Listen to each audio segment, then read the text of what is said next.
Welcome back to The Lost Digit. Today we're unboxing my new iPhone 12 Pro, and after I unbox it I'll show you a few different things, what I like and what's new. I've used it for a few days now. So what I got was the blue one, and you saw in the box it does not come with a charger or headphones, so just a USB-C to Lightning.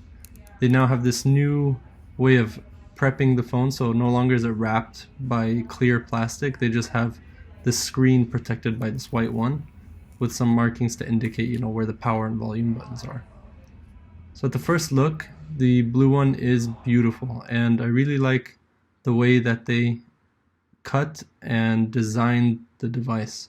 So when you put it in your hand and you use it caseless, as I plan to, for the first time ever use an iPhone caseless, it feels really good in the hand. So the size of this one, the 6.1 inches, seems perfect. I haven't tried the larger one that should be coming in a month or so, but I can imagine that it's also going to feel better than my current 11 Pro Max that I do have.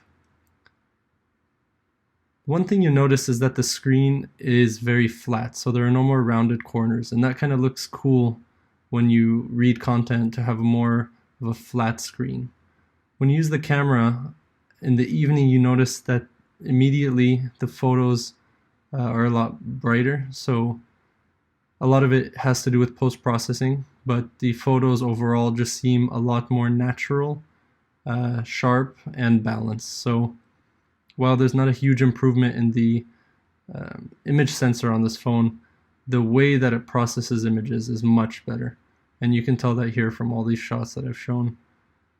Portraits at night, with and without flash, a lot of things like that. There's small improvements, but make for a more solid and trustworthy camera experience. The other thing I wanted to try from inside the house was 5G. So if you turn off Wi-Fi, it says 5G, but we don't really know if it's using this 5G antenna or not at all times. So I've seen with the smart data mode that it may or may not actually be on 5G.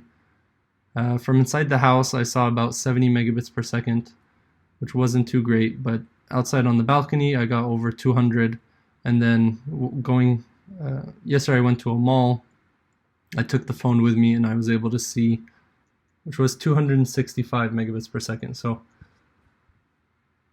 5G is capable, and I have seen some photos, people hitting over 1,000. So I have yet to see anything over this 265 test, but I'll be testing more as I use this phone more. So looking at it, the experience is pretty much the same as the 11 Pros before it. The other noticeable difference on the back is the LiDAR sensor. So the addition of that should allow you to focus in low light a lot better. So the only way I could really, try it was, aside from the photos I showed you, do video and put my hand.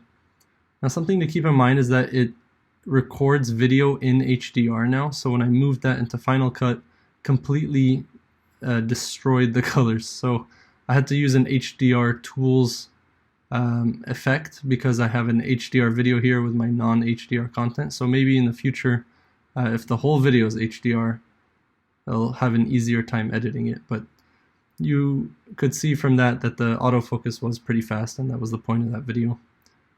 So holding the device, it just feels great. The frosted back is the same as the 11 Pro. Really the big difference is the flat edges, and the way it feels is a huge improvement. So you feel a lot more confident when you hold it, so you're not worried that you're going to drop it, and that's due to the sharp edges. So that's it. Be sure to like and subscribe, and let me know in the comments below if you have any questions. Oh,